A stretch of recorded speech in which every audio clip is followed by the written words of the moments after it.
Melanjutkan pertanyaan mengenai pengalaman spiritual Aslina ketika dinyatakan mati suri. Nah, tadi disebutkan oleh paman Anda, Pak Rustam, bahwa Anda mengatakan, Pak, mati itu sakit. Apa yang Anda rasakan waktu itu?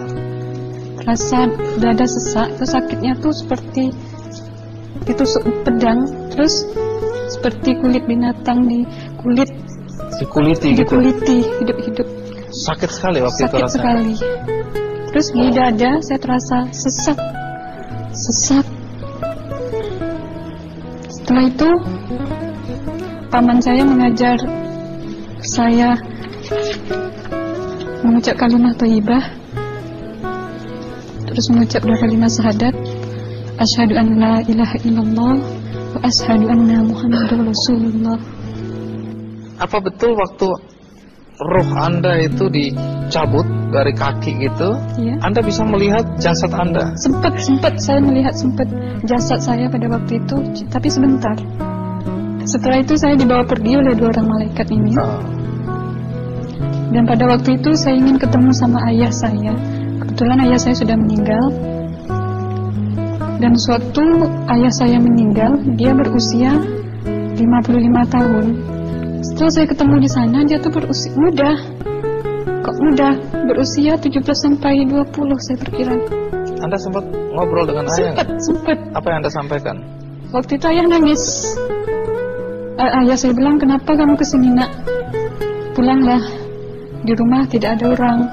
Kasihan lihat ibumu dan adik-adikmu. Tidak ayah, janjiku sama Allah sudah sampai. Dan pada waktu itu ayah saya menangis. Lalu apa yang dia ucapkan? Diam aja dia. Terus hilang. Kembali ke malaikat tadi, bentuk yang Anda lihat seperti apa malaikat ini? Dia ini laki-laki, tapi mukanya sama semua. Berapa malaikat? Dua. Ya. Fisiknya seperti apa? Seperti berserban, berpakaian ihram, mukanya sama. Wajahnya seperti apa? Wajahnya sulit saya gambarkan. Yang jelas dia ini sama. Dua-dua itu sama rupanya. Apakah ada ucapan dari dua sosok yang Anda anggap malaikat itu? Ada. Apa kata mereka? Waktu itu saya mengalami perjalanan spiritual. Saya disoal oleh malaikat itu dengan sebutan Ma ayyutuka, siapa Tuhanmu, katanya. Waktu itu ruh saya menjawab, Tuhanku adalah Allah. Siapa pemimpinmu? Pemimpinku adalah Nabi Muhammad Sallallahu Alaihi Wasallam. Mana kiblatmu? Kiblatku adalah Ka'bah. Siapa kedua orang tuamu? Siapa saudara maramu? Terus saya diperjalankan. Setelah itu kedua orang malaikat ini memimpin tangan saya, tangan kiri saya, membawa saya ke satu tempat, menduduki saya di sebuah kursi. Pada waktu itu kursinya tuh empuk, mungkin 8 busanya ya, cantik. Terus di sana saya duduk. Di sebelah kanan saya ada tiba-tiba berwujud seorang perempuan. Dia mengaku amal. Kamu siapa? Kata saya. Aku adalah amalmu semasa kamu hidup di atas dunia. Dan selama kamu di sini, saya akan menemanimu sampai yaumul akhir, itu katanya.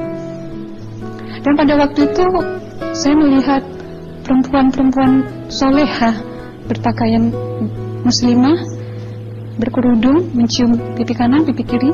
Mungkin salam perkenalan pertama waktu menduduki di situ. Setelah itu saya dihijrahkan lagi, dibawa oleh dua orang malaikat ini lagi, melihat dosa-dosa besar ya.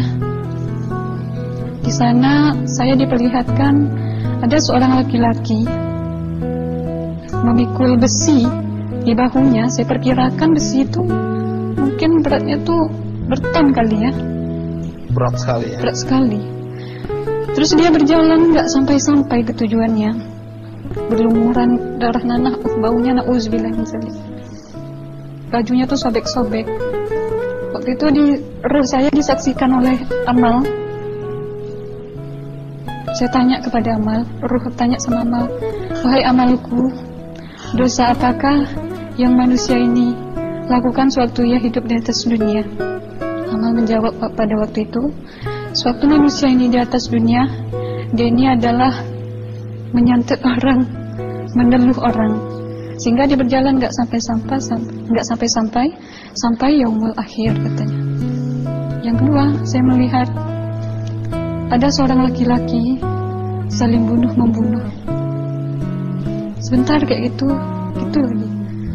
Waktu itu kan suatu manusia ini hidup di atas dunia, dia adalah seorang pembunuh, hingga dia tidak mau bertanggung jawab terhadap orang yang dibunuhnya. Terus yang ketiga, saya melihat ada seorang laki-laki dihujam kemaluannya pakai besi panas, timah panas itu ya, hingga menembus. Waktu itu saya roh bilang sama Amal, wahai Amalku, dosa apakah yang manusia ini hidup di atas dunia? Amal waktu itu menjawab, suatu manusia ini hidup di atas dunia, manusia ini adalah seorang perzina. Setelah itu saya melihat ada seorang laki-laki disebati oleh rotan. Rotannya itu menyebati kulitnya tuh hingga lepas daging sama kulitnya. Itu Amal menjawab, sewaktu manusia ini hidup di atas dunia, dia ini tidak pernah sholat Islam, hingga waktu matinya pun dia tidak mengucap 2 kalimat syahadat. Dan pada waktu itu roh sama Amal sempat menghafiz Quran pada waktu itu dengan harapan supaya orang manusia yang Allah siksakan ini bisa terampuni dosanya. Jadi masih sempat waktu itu ya? Iya, roh sama Amal yang menghafiz Quran, bertahzim, bersalawat, baca ayat 1000 dinar, membaca Yasin. Tapi sayang, bahkan tambah banyak Allah tidak mengampuni dosa-dosa mereka, sayangnya. Setelah itu akhirnya yang terakhir kali berzikir. Zikir saya pada waktu itu subhanallah walhamdulillah wala ilaha illallah wallahu akbar la haula wala quwwata illa billahil aliyyil azim. Sekuat-kuatnya nada saya berteriak. Tiba-tiba saya merasakan detik jantung ya. Waktu itu mungkin paman saya yang menyaksikan. Itu saya koma. Disitulah sebenarnya Anda kembali ke jasad ya? Iya. Jadi banyak sekali Anda menyaksikan kejadian-kejadian di alam sana ya. Nah, menarik karena waktu kami menghubungin Mbak Aslina, pada dasarnya Mbak Aslina keberatan menceritakan kembali kisahnya. Tapi kalau toh akhirnya Anda mau sampai di sini dan Anda sudah bercerita, apa harapan Anda pada orang-orang yang mendengarkan kisah ini? Ya, harapan saya pertama, ya lebih banyak mumpung menyambut puasa ya, lebih banyak mendekat diri aja sama Allah, perbanyakkan amalan soleh, perbanyakkan zikir, perbanyakkan sholawat, baca Quran, dan sebagainya. Itu harapan Anda ya? Iya. Baik, terima kasih Mbak Aslina ya, sudah datang dari Bengkalis untuk